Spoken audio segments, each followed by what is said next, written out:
Саламатсыздарбы? Кандайсыздар? Нече болуп Биздин турасыздар? ошо маселебиз боюнча, мына үй боюнча биздики. Кайсы үй боюнча? Биз мына ар жерден сностон келгендербиз да, бир эле неме кылып көчөдөн келген эмеспиз. Исанова, мына Моминова, бардык жадан Таджикская, бүт бардык жерден снос болуп келип, мына Краснофлотская, Черемушкада. Ошо жерге токтолгонбуз, ошо жерден үй берген. Бизде башында договор башма-баш болуп алмашылат деп ошондой сөз болгон бизде. То есть сиздердин жериңиздерди алат, анан булар сиздерге даяр квартира берет. Даяр квартира берген.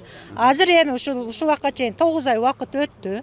Эми документи бизге бергиле десек, азыр булар эми булардын маселеси мондай болуп атат. Биздин үйдү мында арзаныраак баалап туруп, анан бул үйдү кымбат $950 баалаптыр.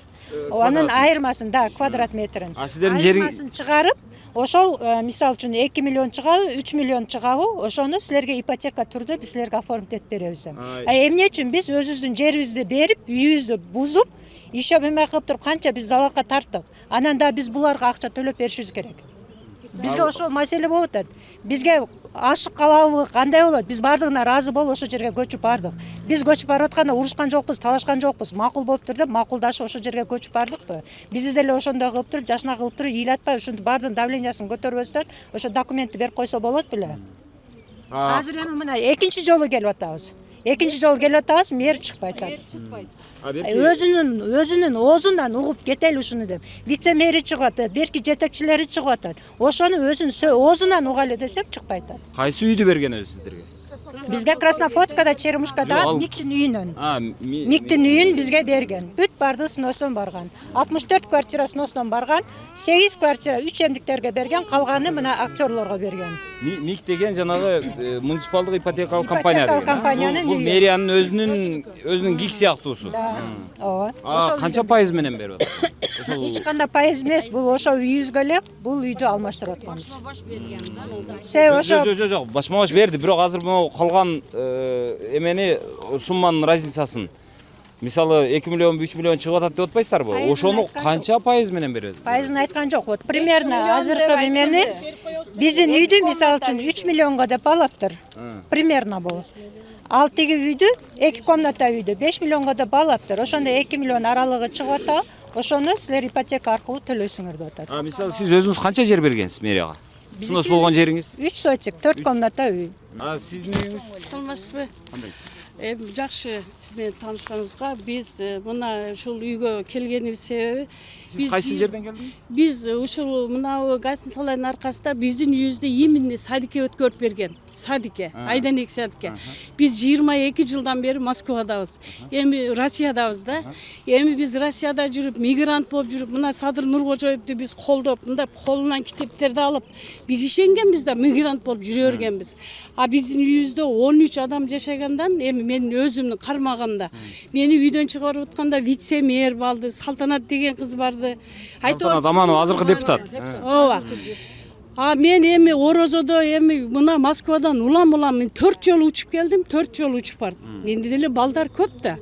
Анан эми азыркы учурда ушул үйлөргө документ берилбейт дейт. Мага Энес айдан экинчи потокту аласыз деген. Эки неме балам бар. Мүмкүнчүлүгү чектелген балам бар. Азыр сизге да мына Миктен үй бергенби? Берилген. 2 комнат үй берген, Энес айдан үй беребиз деп. Менин балдар 2 мүмкүнчүлүгү чектелген балам бар. Мына Москвадан алып келген документтичи, мынаны. Ушул мэрияга алып кирсем, мындай кызыгып да коюшпайт да. Көрүнбөйт. Ушу балдар ошол жакта лечение алат. Бул баягы балдарыбыз майыптыгы жөнүндө. Түшүндүм. Берки жери канча жер бергенсиз?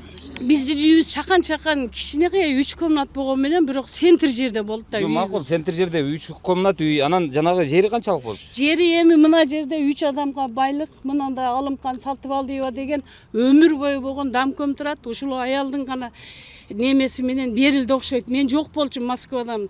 Бирок ол жерге үй салганда биздин үйлөрдү дагы талкалап эмаком. Үйүбүздү жараксыз кылган. Мен эми баягы чет элде жашаган үчүн балдарымдын комфорт үчүн жүрө бердим да. Эми азыр келсек, Энес айдагы үй сизге берилбейт дейт. А мына үйдөн дейт убактылуу үй дейт. Мына вице-мэр менен сүйлөштүм. Убактылуу бул эмне бир нерсенин үйү.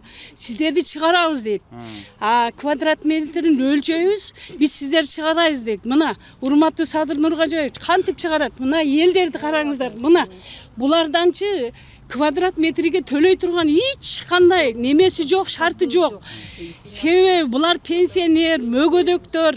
Эми бир переворот болдубу? Мурда бир нерсе 30 жылда келчи, азыр 50 жылда. Ушул элдерге тийишпеңиздер суранам. Төлөтпөңүздөр, документтерин берип, бизге убада кылган шарттарыны Жеңишбек Токторбаевтан кийинкисини улап кетсин Жанар Акаев. Канча жолу келебиз чыкпайт. Чыкса деле Жок, Жеңишбек Токторбаев ол өзү качан алды үйүңүздөрдү? Жеңишбек Токторбаев биздикини Май айында, сиздикин кайсы айдан? биздикини февралда алды. Февралда, мына февралдан бери мына дагы февраль болду. Февралдан бери февраль болду. Февралдан өттү. Бир жылдан Бир ашты. жылдан ашты. Азыр ошо бир жылдан бери ал эмне үчүн документтештирип берген эмес? Документтештирип бергенби? Мына Краснофлотскийдиби? Жок, эми бизгечи баягында Үйдүн эле. тек паспортун бергенби? Текст паспорт эч нерсе берген жок. Только бизди киргиздирди, срочный 3 күндө бузгула деди, 3 күндө буздук. Менин суранып кетерим шу эл журт мына элдерге тийишпесин биринчиден. Экинчиден акча сурабасын. Үчүнчүдөн биздин мына көпчүлүгүбүздү сыйлап, шу Садыр Нуркожоев мигранттарды колдойбуз деген. Мигранттарды колдойт, биз дальше эле колдойбуз Садыр Жапаровду.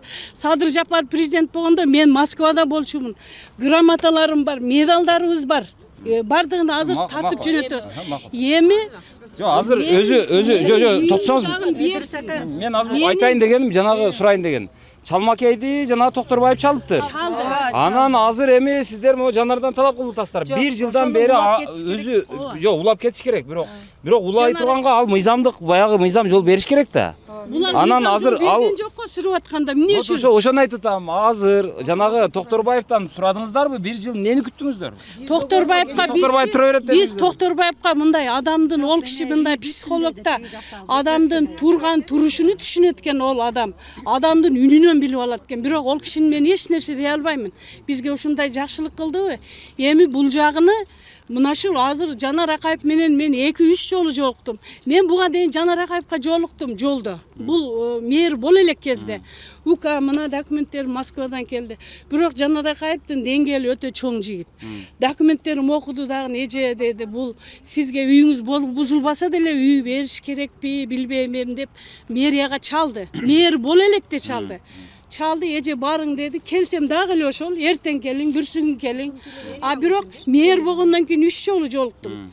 Бирок мына Жанар Акаев менен сүйлөшүп турабызбы? Жаныдагы азыркы вице-мэрге окшоп эле жаныдагылар булар андай, булар мындай үй алышкан, дагы үй хочут деп эле жолотпой атат да. Ушу чыгып элдерге жолуксун. Берсин, биздин үйлөрдү берсин, биз талап кылабыз. Биз 22 жылдан бери талаалап жүрөбүз. Мына жерде көп мигранттар. Азыр кезектешип азыр.